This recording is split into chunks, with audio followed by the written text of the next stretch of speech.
Hi guys, so today I'm going to show you how to prune a hydrangea. Now this is a mop-head hydrangea.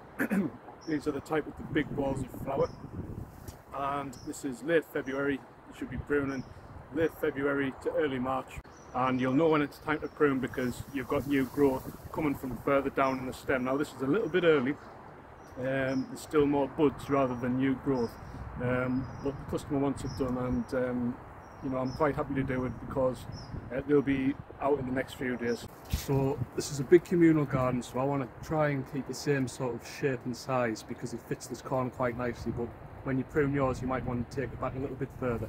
So basically what we do, we deadhead the spent seeds, and we're going to cut to the next bud or the next leafy growth. So I don't know if you can see here, but we've got the big seed head here, that's to come off, and we've got two little buds just below the head there, and I'm going to make a cut, an angled cut, just above them,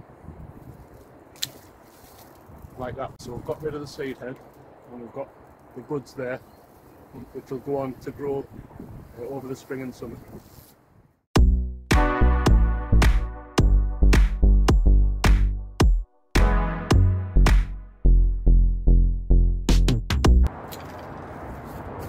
Now, I'm quite happy with the size and shape here, but if you can see on each stem, there's not just one set of buds or growth, they carry on down the stem. So if you want, you can take it back to the furthest bud if you want to cut it down smaller.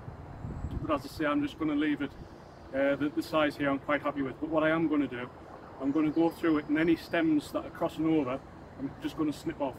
Because what we want to do is create an airflow in the middle of the plant, and any dead stems, or any stems that are rubbing and crossing each other are going to get snipped off.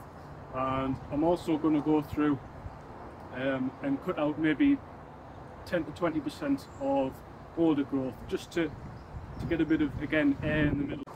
And what that also does, it encourages new growth, new shoots, which will reinvigorate the plant over the next couple of years.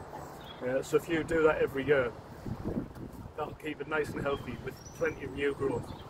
So there we are. So just remember, don't be scared to prune. If you need to go further down and cut it harder back, you can do so. You know, it's very hard to kill off a plant, you know, especially something like this, just by pruning it. So if you've enjoyed this video, if you found it useful, don't forget to subscribe to the channel, and hopefully I'll see you in the next one, guys. Cheers.